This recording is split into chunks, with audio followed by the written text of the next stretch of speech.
আমি একবার একটা গবেষণা করছিলাম যে সবচেয়ে উত্তম মুসলমানকে, আমরা তো সবাই মুসলমান না, এর ভিতরে সবচেয়ে ভালো মুসলমানকে, জান্নাতে যাবে, আল্লাহর কাছে প্রিয়, এই মুসলমানটা কে, তার মার্কাটা কি। তো যত হাদিস এ সম্পর্কে আছে সমস্ত হাদিসগুলো ঘাটলাম, ঘেটে একত্র করলাম।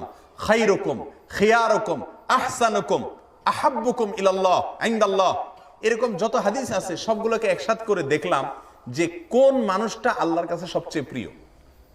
বলেন দেখি কোন মানুষটা আল্লাহর কাছে প্রিয়। একটা তো বললাম পরিবারের কাছে যে ভালো।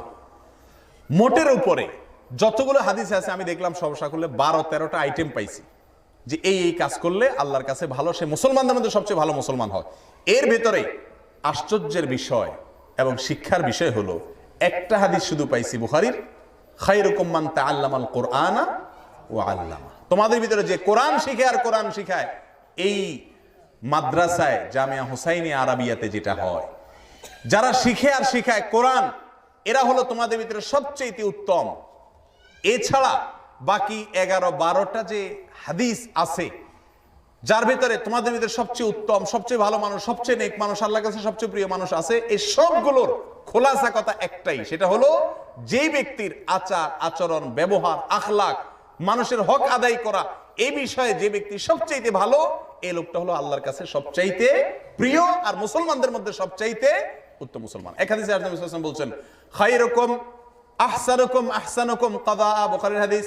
তোমাদের ভিতরে সবচেয়ে ভালো মানুষকে জানতে চাও, মনে রাখবা লম্বা টুপি আর লম্বা দাড়ি রাখছে, নিঃসন্দেহে এটা ভালো মানুষের মার্কা, কিন্তু আসল ভালো মানুষের মার্কা সেটা না। কোনটা? আহসানুকুম কাদা, আহসানুকুম কাদা। তোমাদের ভিতরে সবচেয়ে ভালো মানুষ সে যে লেনদেন করলে, টাকা পয়সা হাওলাত নিলে, বাকি নিলে, পরিশোধ করার সময় ভালো মানুষের পরিচয় দেয়, যে ওয়াদা করে তীর বরাবর সে ওয়াদা রক্ষা করে, কোনো মানুষের হক নষ্ট করে না, এ হলো তোমাদের মধ্যে সবচাইতে ভালো মানুষ। অনেক ভালো মানুষ আছে না, নামাজ পড়ে ভালো মানুষ কিন্তু মানুষের হক নষ্ট করে, এরকম ভালো মানুষ দেখছেন না আপনারা? এটারে বলে 2 নম্বর এবং ভেজাল মার্কা ভালো মানুষ। এই ভালো মানুষ জান্নাতে যাওয়া কঠিন। মনে রাখবেন, জান্নাতে যাওয়ার জন্য উত্তম আখলাকের অধিকারী হওয়া ছাড়া কোনো উপায় নেই। আল্লাহ তাআলা আমাদের সবাইকে জান্নাতে যাওয়ার জন্য যতগুলো যোগ্যতা দরকার সবগুলো অর্জন করার তৌফিক দান করুন।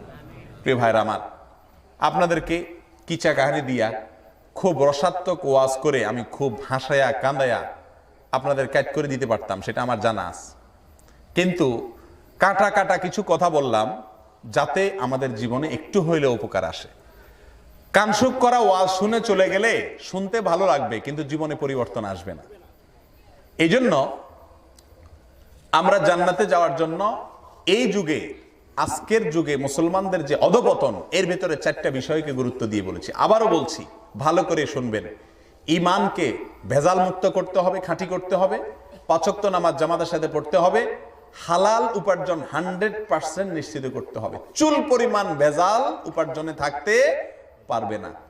চুরি ডাকাতি 2 নম্বরই করে উপার্জন করবেন, আর ভালো মানুষের লেভেল লাগাই নিবেন, কখনো আল্লাহকে সন্তুষ্ট করতে পারবেন না। দুনিয়ার মানুষের চোখে ধুলা দিতে পারবেন, মানুষ আপনাকে অমুক সাপ তমুক সাপ বলবে, কিন্তু আল্লাহর চোখে ধুলা দিতে পারবেন না।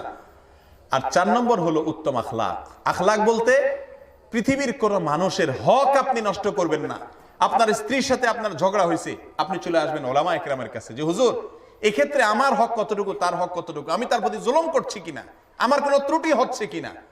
যদি অন্যায় হয়ে থাকে সঙ্গে সঙ্গে তওবা করে ফিরে আসলেন, কোনো মানুষের কোনো পাওনা থাকবে না, কারোর কোনো হক নষ্ট করবেন না, না বাবার হক, না মায়ের হক, না স্ত্রীর হক, না সন্তানের হক, না প্রতিবেশীর হক, না আত্মীয় স্বজনের হক, না রাস্তাঘাটে মানুষের হক, না সাধারণ কোনো মানুষের হক, কারোর কোনো হক নষ্ট করবেন না।